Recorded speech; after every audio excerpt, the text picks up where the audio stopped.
बहुत जुल्म कर दिया। मैं सोचा कि मिर्गा है, मिर्गा समझ के एक आवारा औरत पर मैंने बाण चला दिया। आई थी गंगा किनारे पानी पीने के लिए, किसी आदमी के लिए पानी ले जाती।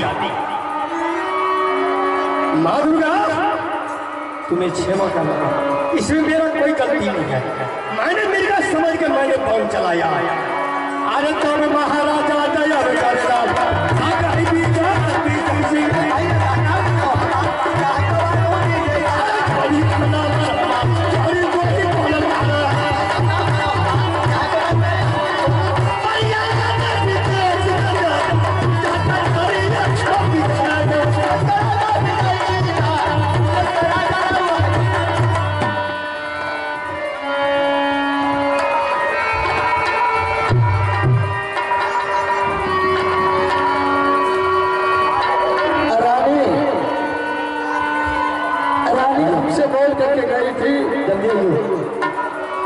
कि जाने में जितना देर हो जाए आने में मुझे कोई विलंब नहीं लगे।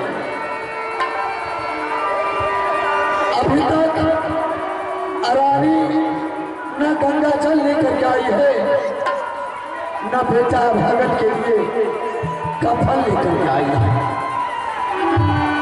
अगर मैं बेटा का लाश को छोड़ करके रानी का पता लगाने के लिए जाएंगे, हो सकता है कोई जानवर मेरे बेटा की लाश छू गया या खा गया तो क्षत्रिय धर्म विनाश हो गया। ठीक है, मैं अभागल बेटा का लाश मालिक के ऊपर छोड़ करके जा रहा हूँ रानी का पता लगाने के लिए। रानी गई तो गई कहाँ, और अभी तक लौट करके क्यों नहीं आई? चल रही कोहिया बाबू सा जंगल से जा रानी जी के पता लगा दे। चल जा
देख रहा हूं कि रानी सच में कफन लेकर के जब वापस लौटी है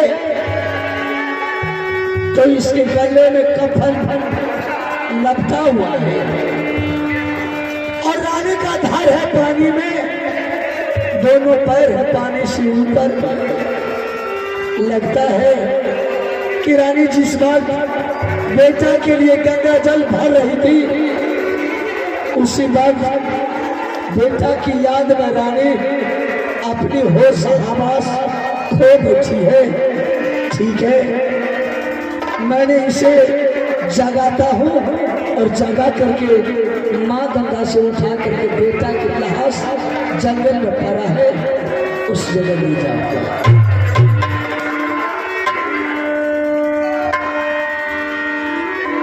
या बना है शीतला रानी गंगा जी में या जा बेटा के लाश छोड़ी यलिया का अंगा जी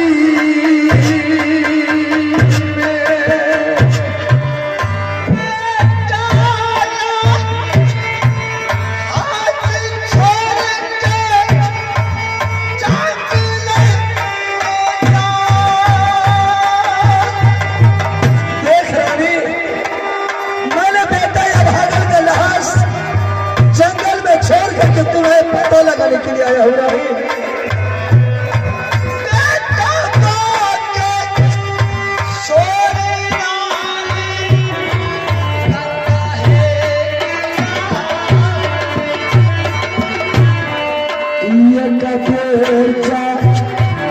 बाबा करिया रानी है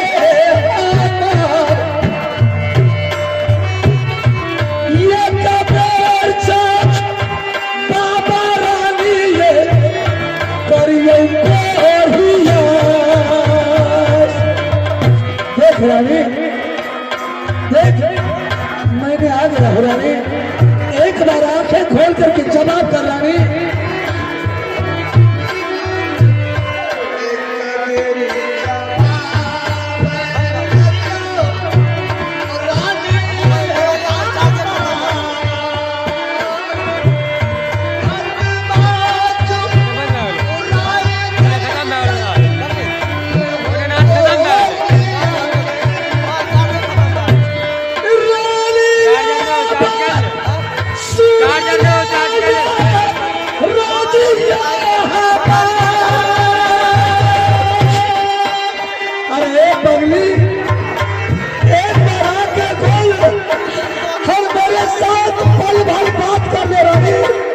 ताकि मुझे भरोसा हो जाएगा रानी। ये बेचा बाबा रानी ये करिया हमारा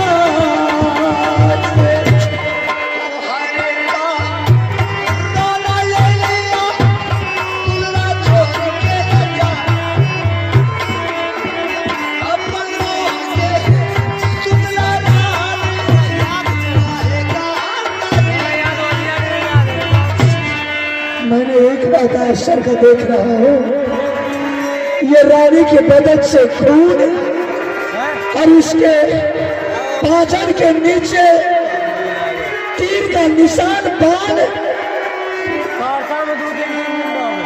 इससे कौन पापी ने आकर के बाण मार करके चला गया है।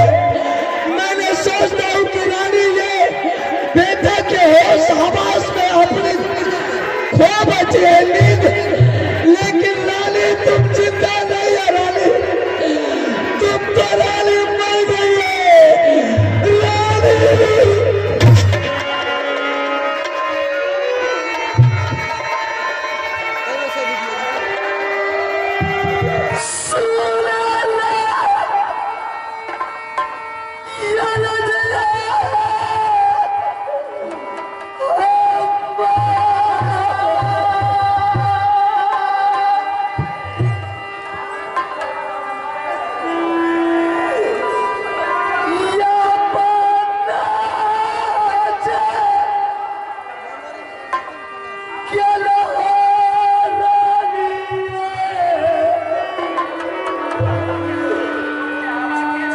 कोरिया का छोरी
मिलके विचार किया था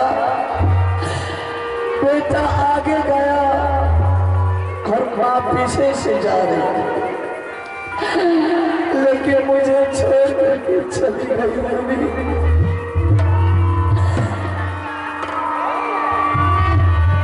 क्या अब मैं इसे भी उठा करके ले जा रहा हूँ जिस जगह मेरा अभागा बेटा का लाश पड़ा है। एक ही अर्थी में दोनों माँ बेटा को संस्कार कर देंगे। हम भी ये संसार में बच करके क्या करेंगे, उसी अर्थी में हम भी जल करके मर जाएंगे। चल मैं कुरिया